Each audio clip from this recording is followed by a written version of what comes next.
ये कहानी केशव नाम के चरवाहे की है, जिसे लगता है कि उसने भगवान के दर्शन किए हैं। और जब ये बात वो गांव वालों को बताता है तो कैसे उसकी श्रद्धा का, उसकी आस्था का बिजनेस बनाया जाता है। मूवी की शुरुआत में हमें दिखाया जाता है कि महाराष्ट्र स्टेट में एक मंगरूळ गांव है, जहां पर केशव अपनी गाय को ढूंढ रहा है। थोड़ी देर बाद उसको अपनी गाय मिल जाती है। वो गुलेर के पेड़ के नीचे बैठकर खाना खाता है और वहीं पर लेट जाता है। लेटे लेटे उसको नींद आ जाती है। नींद में उसको अलग अलग आकृतियां दिख रही थी। उसी आकृति में भगवान दत्त की आकृति दिखती है। उसको लगता है कि भगवान दत्त ने स्वयं उसको दर्शन दिए हैं। दरअसल ये उसका सपना होता है और वो हड़बड़ी में उठ जाता है और अब वो भागने लगता है। और वो भागते हुए चिल्ला रहा होता है कि भगवान आ गए हैं, भगवान आ गए हैं। और वो गांव की तरफ भागता हुआ चला जाता है। साथ ही साथ वो गांव के नेता, जिनका नाम भाऊ साहब होता है, वो ये बात उनको भी बता देता है। लेकिन भाऊ साहब या गांव वाले उसकी बात पर ज्यादा ध्यान नहीं देते। दरअसल केशव एक सीधा साधा इंसान होता है। वो भोला होता है। उसे दुनिया के तौर तरीके कुछ भी समझ नहीं आते। केशव मन का साफ और नियत का बहुत ही अच्छा होता है। उसके भोलेपन की वजह से गांव वाले उसकी किसी भी बात पर ध्यान नहीं देते। अब हमें दिखाया जाता है कि गांव के बाहर चाय की टपरी पर 4 लोग बातें कर रहे होते हैं। दरअसल ये लोग इसी गांव के होते हैं और ये लोग भाऊ साहब के ग्रुप का हिस्सा होते हैं।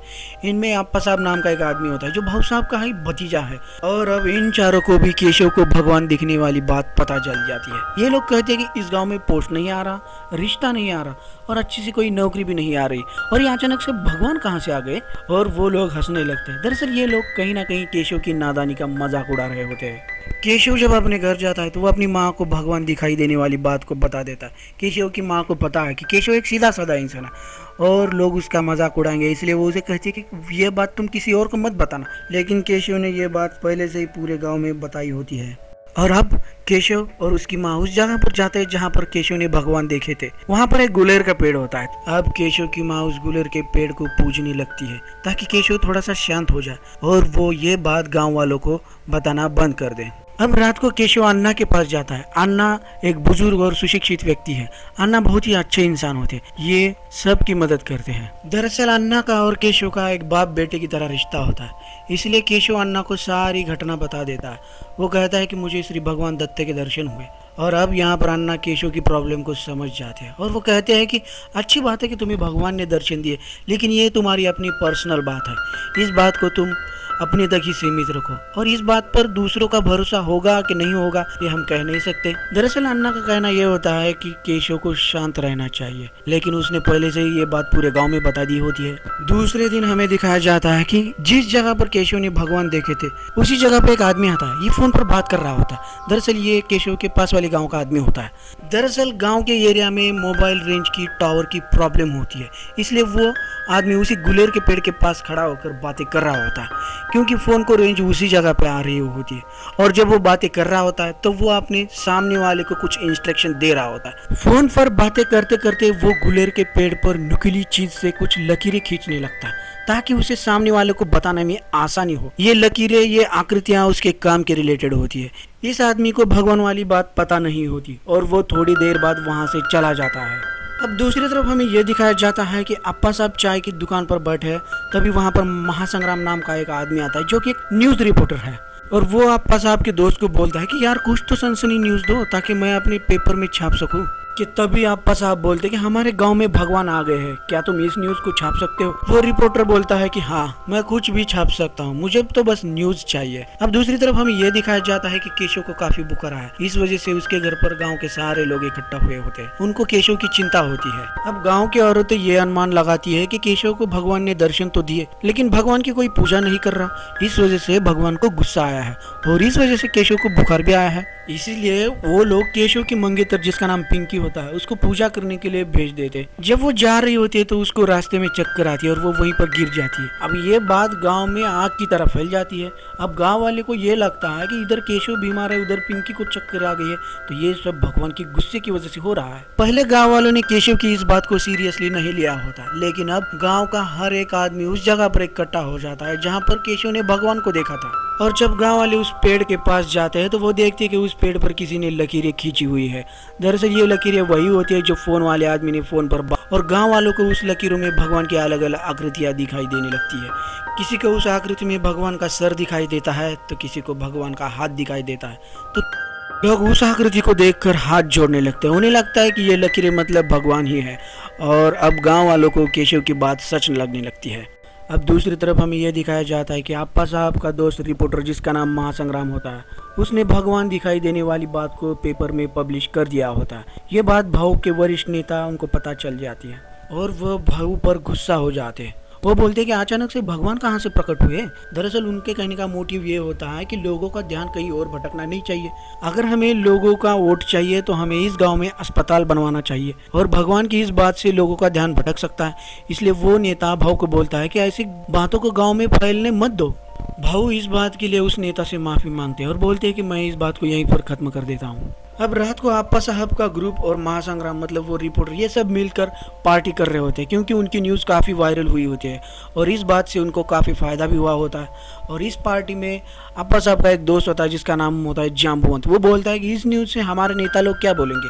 वो थोड़ा डर सा जाता है कि तभी रिपोर्टर बोलता है कि देखो भाई सुनो, इन पॉलिटिक्स वाले लोगों को चाहिए इवेंट ताकि वो पब्लिक से कनेक्ट हो और वो ऐसा इवेंट हम अरेंज कर सकते हैं और हमें चाहिए पॉलिटिक्स का बैकअप। तो हमें बस यही करना है कि बड़े से बड़े इवेंट अरेंज करते जाओ और पॉलिटिक्स बैकअप बढ़ाते जाओ। हमें बस ऐसा इवेंट अरेंज करना है जिसमें बूढ़े, बच्चे, युवक, औरतें सब एक ही जगह पे आए और पॉलिटिक्स लीडर को ऐसे इवेंट्स की तलाश होती है ताकि वो अपनी पब्लिसिटी बढ़ा सके। और वो रिपोर्टर इन लोगों को एक एडवाइस देता है। वो बोलता है कि अगर हमारे गांव में भगवान आए ही है तो क्यों ना उनका मंदिर बनाया जाए। दरअसल उसका कहने का मतलब ये होता है कि अगर भगवान का मंदिर यहाँ पर बन जाए तो इस गांव की पब्लिसिटी और भी ज़्यादा बढ़ जाएगी और अप्पा साहब को अपना पॉलिटिकल करियर भी यहाँ से स्टार्ट हो जाएगा। और अब ये लोग इस बात के लिए मान जाते हैं। अब इस बात का प्रपोजल लेकर वो सारे लोग भाऊ के पास आते हैं, लेकिन भाऊ मंदिर बनाने के प्रपोजल को नामंजूर करते हैं क्योंकि उनको इस गांव में एक बड़ा सा अस्पताल बनवाना है और इसी अस्पताल के दम पर उनको इलेक्शन में वोट मिल सकता है। लेकिन अप्पा साहब को अपनी राजनीति करनी है, इसलिए वो मंदिर का निर्माण करना चाहते हैं ताकि वो दिखाना चाहते हैं कि उन्होंने ये काम समाज के लिए किया है। और ये सारे लोग इस बात का फैसला करने के लिए गाँव में एक सभा बुलवाते हैं। यहाँ पर गाँव के सारे लोग आए हुए होते हैं और इनमें से कुछ लोग मंदिर बनाने के खिलाफ होते हैं तो कुछ लोग मंदिर बनाने के फैसले के साथ होते हैं।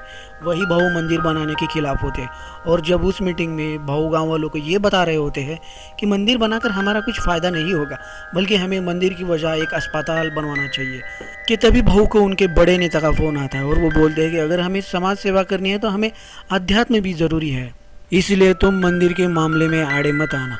मतलब उन्होंने सीधा सीधा ये बोला होता है कि गांव में अस्पताल की जगह अब मंदिर बनेगा। और भाऊ उस सभा में वापस आते हैं और बोलते हैं कि मंदिर बनना चाहिए और मंदिर का काम करने के लिए वो एक यूनिट तैयार करते हैं और उस यूनिट का लीडर वो खुद बन जाते हैं। और अब मंदिर बनाने की प्रोसेस शुरू हो जाती है कि जिसमें हमें दिखाया जाता है कि कैसे भगवान के स्टिकर हर गाड़ी पर लगाए जा रहे हैं, भगवान के नाम पर मार्केटिंग की जा रही है, भगवान के प्रसाद को बेचा जा रहा है, भगवान के बारे में अलग अलग स्टोरेज बनाकर लोगों को SMS के थ्रू भेजी जा रही है। मंदिर के आसपास जितने भी शॉप फ्यूचर्स में होंगी, जैसे फूल की दुकान, अगरबत्ती की दुकान, छोटे होटल्स, उनकी नीलामी हो रही है। अब इस गांव में ज़मीनों की कीमतें बढ़ रही है, हर तरफ बिजनेस की बातें हो रही है। इस गांव की स्कूल में जो बच्चे पढ़ रहे होते हैं उनके पेरेंट्स से हज़ार रुपए डोनेशन के रूप में लिए जा रहे हैं। अब हर तरफ से मंदिर के लिए डोनेशन जमा किया जा रहा है। अब हम देखते हैं कि कुछ ही दिनों के बाद मंदिर का कंस्ट्रक्शन पूरी तरह से कंप्लीट हो जाता है और वहां पर लोगों की भीड़ इकट्ठा होनी चालू हो जाती है। अब इसी मंदिर में केशव की गाय को भी भगवान का प्रतीक समझकर कैद कर रखा जाता है। गांव में मंदिर बना है तब से इस गांव के लोगों में बदलाव दिखाई देने लगता है। इस गांव के बहुत से लोगों ने मंदिर के बाजू में अलग अलग तरह की दुकानें चालू की होती है। किसी ने होटल चालू किया होता है तो किसी ने प्रसाद की दुकान, तो किसी ने फूलों की दुकान, किसी ने अगरबत्ती या फिर DVD CD की दुकान चालू की होती है। इस गाँव में पहले लोग एक साथ बैठते थे, खाते थे, हंसी मजाक चलता था। अब हमें दिखाई देता है कि ये सब अपने व्यवसायों में, अपने बिजनेस में व्यस्त है और जैसे दिन बीत जाते हैं वैसे इस भगवान की पॉपुलैरिटी बढ़ रही होती है और इस मंदिर में भीड़ भी ज़्यादा हो रही होती है।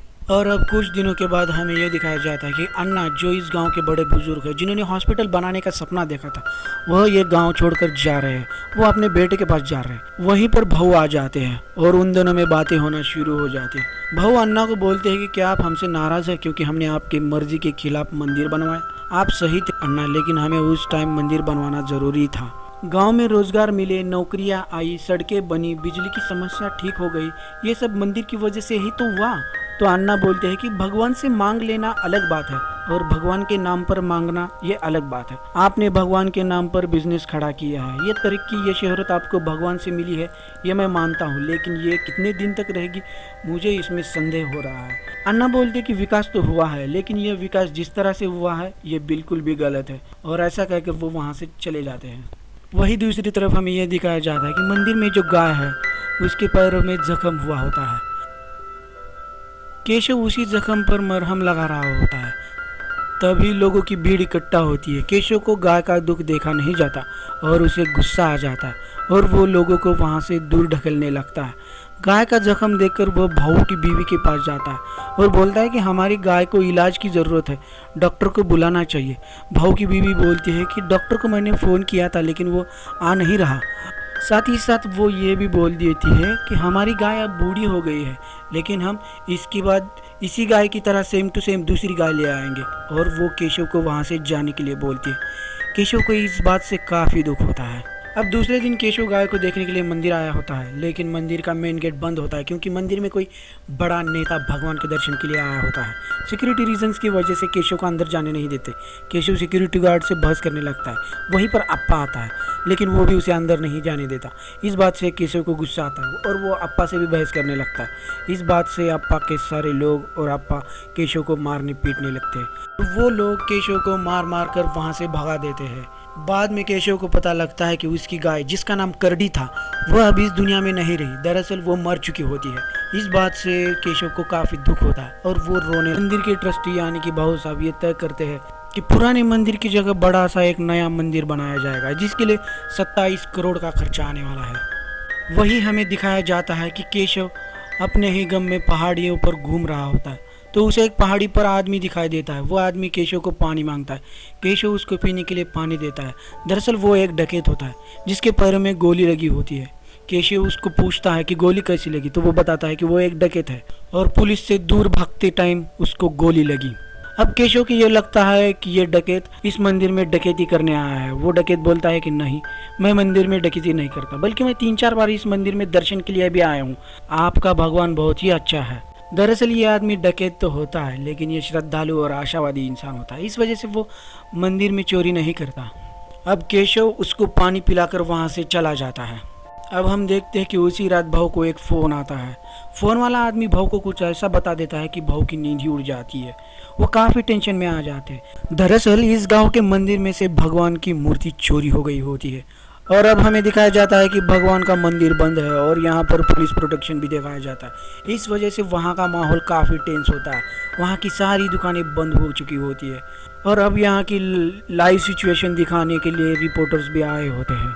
दूसरी तरफ हमें यह दिखाया जाता है कि भगवान की मूर्ति किसी और ने नहीं बल्कि केशव ने चुराई होती है, क्योंकि कल दोपहर जब केशव डकैत से मिला था तब उसे ये लगने लगता है कि कहीं ना कहीं डकैत का मिलना ये भगवान की मूर्ति चुराने का संकेत मुझे खुद भगवान ने ही दिया है। दरअसल केशव को ये लगता है कि गाय की तरह ही भगवान का भी दम यहाँ पर घुट रहा है, क्योंकि कोई सच्चे मन से उसकी पूजा नहीं कर रहे होते, इसलिए वो भगवान की मूर्ति चुरा कर भाग जाता है। अब यहाँ गांव में इन लोगों को कोई दुख नहीं होता कि भगवान की मूर्ति किसने और क्यों चुराई। अब गांव वाले और मंदिर के ट्रस्टी मिलकर एक नई मूर्ति को मंदिर में भगवान के तौर पर स्थापित करते हैं, और इधर केशव भगवान की मूर्ति को सीना नदी के प्रवाह में विसर्जित कर देता है और वो भगवान को ढोंगे और लालची लोगों की आस्था से आज़ाद कर देता है। इसी के साथ ये कहानी यहीं पर खत्म हो जाती है। उम्मीद है कि आपको ये कहानी पसंद आई होगी। साथ ही साथ हमारी दूसरी वीडियो जिसमें एक अमीर बिजनेसमैन एंड एक खूबसूरत लड़की की प्रेम कहानी दिखाई जाती है, अगर वो देखनी है तो ऊपर वाली वीडियो को क्लिक करो।